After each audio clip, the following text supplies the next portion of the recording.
Good morning friends. सो आज एक नए सब्जेक्ट की स्टार्टिंग से पहले मैं आपको इंट्रोड्यूस करूंगा कि मैं अगला सब्जेक्ट स्टार्ट करने जा रहा हूँ स्टैटिस्टिक्स। तो स्टैटिस्टिक्स को स्टार्ट करने से पहले मैं आपको अपने बारे में बता देता हूँ। So my name is Anuj Chauhan and I completed my graduation BTech electronics and communication engineering from Lovely Professional University Punjab. And after that, I applied for GATE exam twice. Last year, my rank was 1174 in electronics branch, and this year I applied in two different branches, one in electronics and second in instrumentation. So this time I am applying for different IITs for MTech.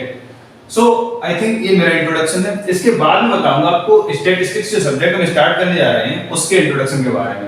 ठीक है, तो मैंने जो first definition लिखी है what is statistics. ठीक है, तो व्हाट इज स्टैटिस्टिक्स में बताऊंगा मैं कि any collection of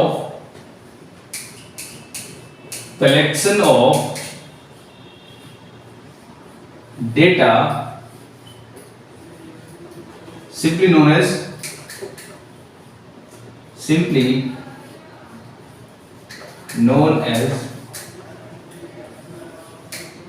statistics.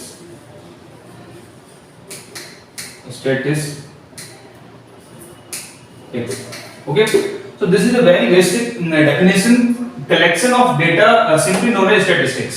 तो इसमें कलेक्शन करने के बाद किसी भी डेटा को कलेक्शन करने के बाद हम दो चार चीजें उस पर ऑपरेशंस करेंगे. जैसे तो उसके लिए बोल दूं कि किसी भी डेटा को कलेक्ट करने के बाद उस पर एनालिसिस करना, उसका एनालिसिस कैसे करना है बताऊंगा आपको.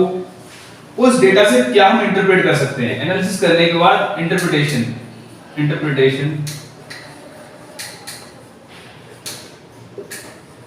So analysis, interpretation, and most importantly inference. Most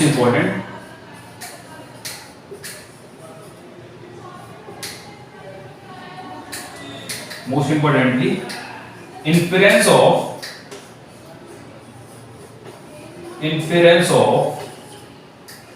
valuable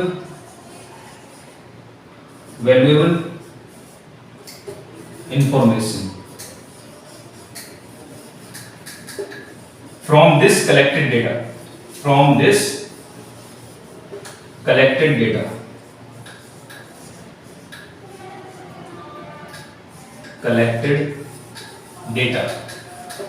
so friends, मैंने ट्राई किया स्टैटिस्टिक्स को इंट्रोड्यूस करने का. सबसे पहले मैंने बोला collection of data simply known as statistics. तो कलेक्शन करने के बाद हम कुछ एनालिसिस करेंगे.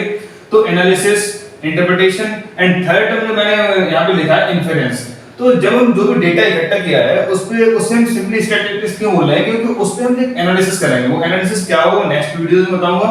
उसके बाद वहां से हम कुछ इंटरप्रेट करेंगे. मतलब किसी भी कंपनीज का कोई प्रोडक्शन देखना, किसी भी एजेंसीज का, किसी भी क्लासरूम में स्टूडेंट्स के मार्क्स का कलेक्शन. तो ये सभी तरह के डेटा का जो ऑपरेशन हम करते हैं वहां से परसेंटेज फाइंड करना, उनका एवरेज फाइंड करना, किसी भी कंपनी का ईयरली प्रोडक्शन देखना, मंथली प्रोडक्शन देखना, ये सभी डिपेंड करता है हमारे एनालिसिस पार्ट पे. और वहां से हम इंटरप्रेट करते हैं कि कोई कंपनी किस तरह से डेटा प्रोडक्ट प्रोड्यूस कर रही है.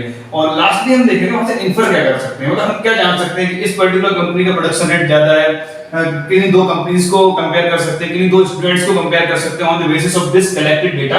तो आई थिंक ये मैंने इंट्रोड्यूस कराया है आपको. तो ये एनालिसिस है, इंटरप्रिटेशन और इन्फरेंस, ये हम आगे क्लास में देखेंगे. तो friends, I think this is enough for introduction part of statistics. And मैं अपना इंट्रोडक्शन कर दिया हूं और उसके बाद स्टैटिस्टिक्स को इंट्रोड्यूस करा दिया हूं. और नेक्स्ट क्लास में हम आगे की वीडियोस में देखेंगे कि what is data and how we analyse it. Okay, तो थैंक यू फ्रेंड.